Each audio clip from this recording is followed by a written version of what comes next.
Merhaba arkadaşlar, kanalıma hoş geldiniz. Bugünkü modelimizi şöyle güzel bir ipimiz var. Orta kalınlıkta bir ip. Kullanacağım şiş de 3,5 numara. Bununla harika bir model başlayacağız. Ben şöyle haroşa lastiğimi başladım. Bunun üzerine şimdi modelimizi kurmaya başlayabiliriz. İnşallah siz de beğenir, benimle yaparsınız. Dilerseniz yapım aşamalarına geçelim. Ben şöyle dediğim gibi haroşa lastiğimi yaptım. Bu model 2 ve 2'nin katları. 2, 4, 6, 8, 10, 12, 14, 16. İlmek var şişimde. 2 ve 2'nin katları yani çift sayıda olması gerekiyor ilmek sayımızın. Bu şekilde lastiğimi başladım. Birkaç sıra haroşa ördüm. Şimdi modelimizi kurmaya başlayalım. Modelin birinci sıra ön yüzündeyiz. Kenar ilmeğimi örmeden aldım. Sıra sonuna kadar ilmeklerimi düz örüyorum. Birinci sıra ön yüzünde ilmeklerimizi düz olarak örelim. Modelimiz 6 sıradan oluşmakta. Kolay ve gösterişli güzel bir model. Ben bugün şöyle bu rengi tercih ettim. Bu renkte de güzel yakışacağını düşünüyorum. İkinci sıra arka yüzündeyiz. Kenar ilmeğimi örmeden aldım. Bütün ilmeklerimi ters olarak örüyorum. Arkadaşlar siz tersi bu şekilde örmek zorunda değilsiniz bu modelde. Benimki tamamen el alışkanlığı. Ters ilmeklerimi ben bu şekilde örüyorum. Böyle daha kolayıma geliyor. Siz de eliniz nasıl alışıksa o şekilde yapabilirsiniz. Kenar ilmeğimi de ördüm. İkinci sıra arka yüzünde ilmeklerimi ters olarak ördüm. Üçüncü sıra ön yüzünde yine ilmeklerimizi düz olarak örüyoruz. Kenar ilmeğimi örmeden aldım. Sıra sonuna kadar düz örüyorum. Yani 4 sırayı bu şekilde yapıyoruz. Ön yüzünde düz, arka yüzünde ters örerek 4 sıramızı tamamlayalım. 5 ve 6. sırada farklı işlemimiz var. Modelimiz böyle devam edecek. Hep bu 6 sıranın tekrarından oluşacak. Kolay ve güzel gösterişli bir model. 6. sıra arka yüzündeyim. Kenar ilmeğimi örmeden aldım. İlmeklerimi ters olarak örüyorum.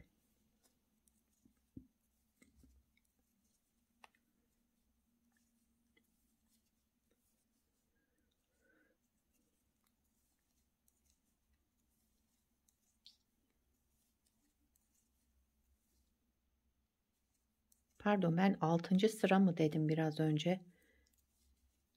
Onu karıştırdım. Yani 4. sıradayız. Birden 6'ya geçtim herhalde.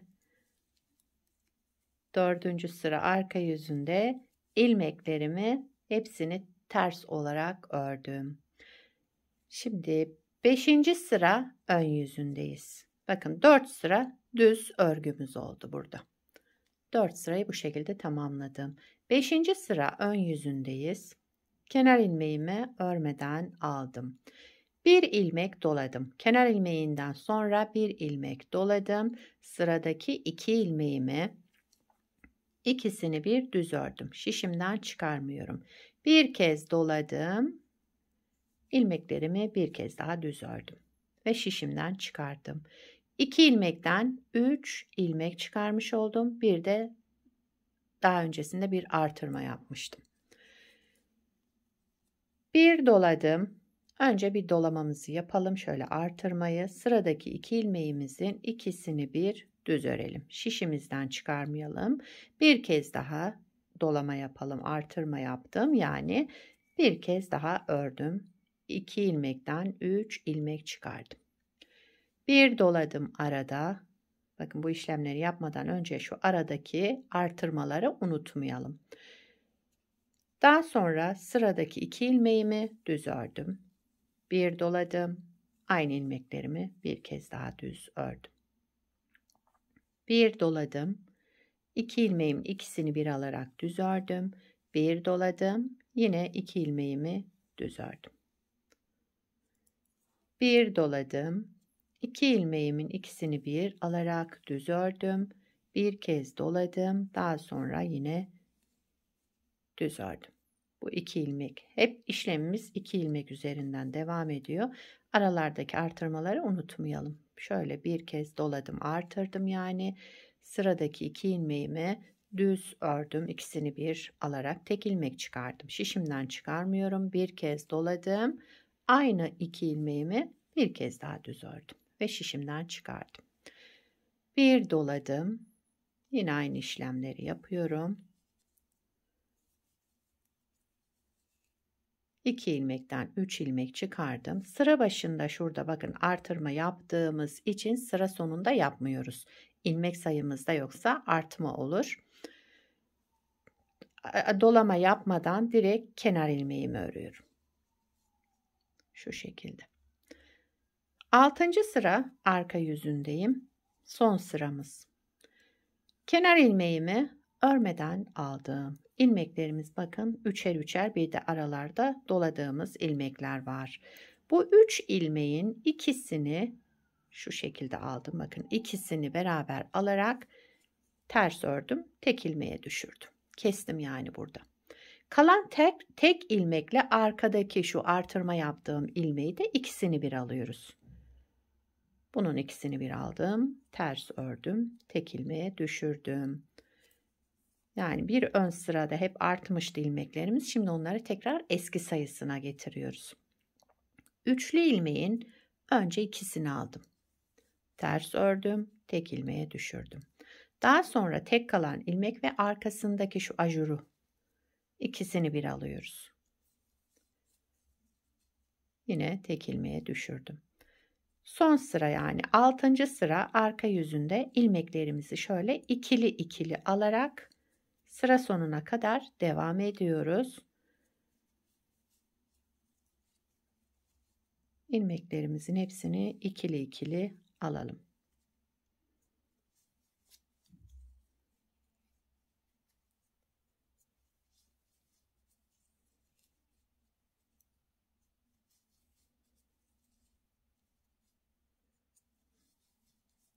Evet, sıra sonuna geldim.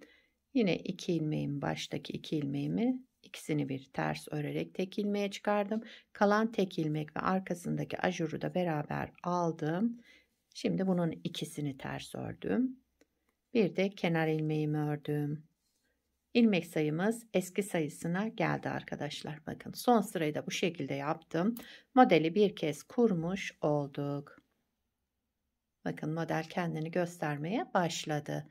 Modeli böyle devam edeceğiz. Şimdi dediğim gibi ilmek sayımız 2 ve 2'nin katları. Örgüde yapacağımız sırada 4 sıra şu şekilde düz örüyoruz. 2 sırada şu işlemi yapıyoruz. Yani toplamda 6 sırada bir model kendini tekrar edecek. Modeli bir kez daha kuralım arkadaşlar. Modelin 1. sıra ön yüzündeyiz. Kenar ilmeğimi örmeden aldım. Bir sıra düz örüyoruz. 1. sıra ön yüzünde bütün ilmeklerimizi düz olarak örelim.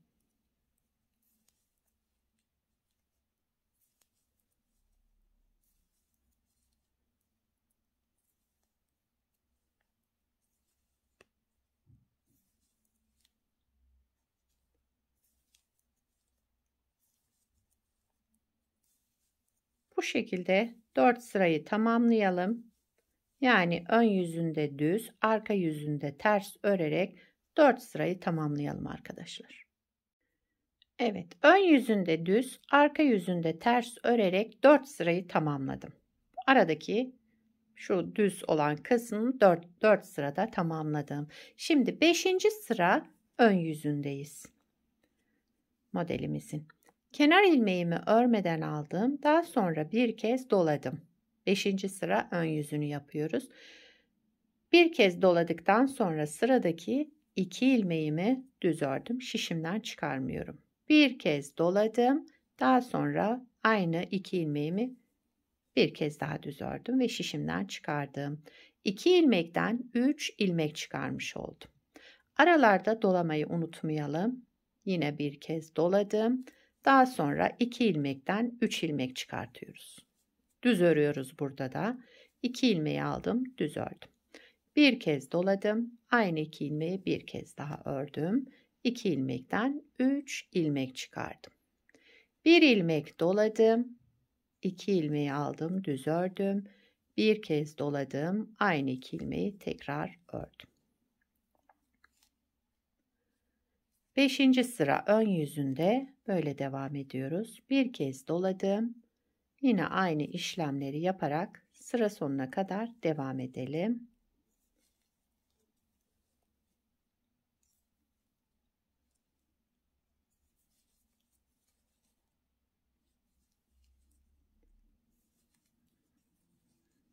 Model sadece 5. ve 6. sırada farklı işlem yapılıyor. Modelde çok güzel ve gösterişli bir model. Gördüğünüz gibi yapımı da oldukça kolay. Bir doladım. Son 2 ilmeğimiz kaldı. Onu da aynı şekilde yapıyorum. Yine düz ördüm. Bir doladım. Tekrar ördüm ilmeğimi.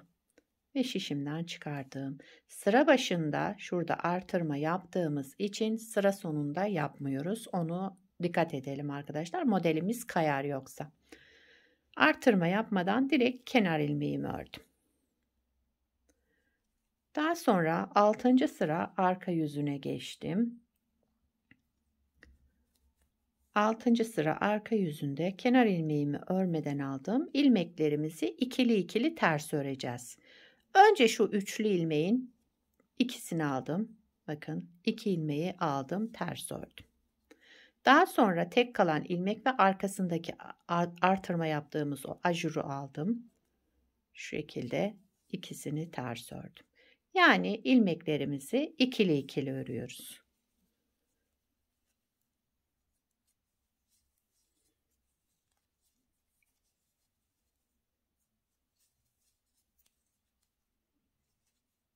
Model ilerledikçe kendini gösterecek.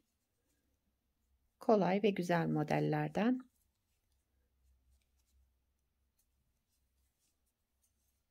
Evet. 6. sıra arka yüzünde ilmeklerimi ikili ikili örerek sıra sonuna kadar devam ediyorum.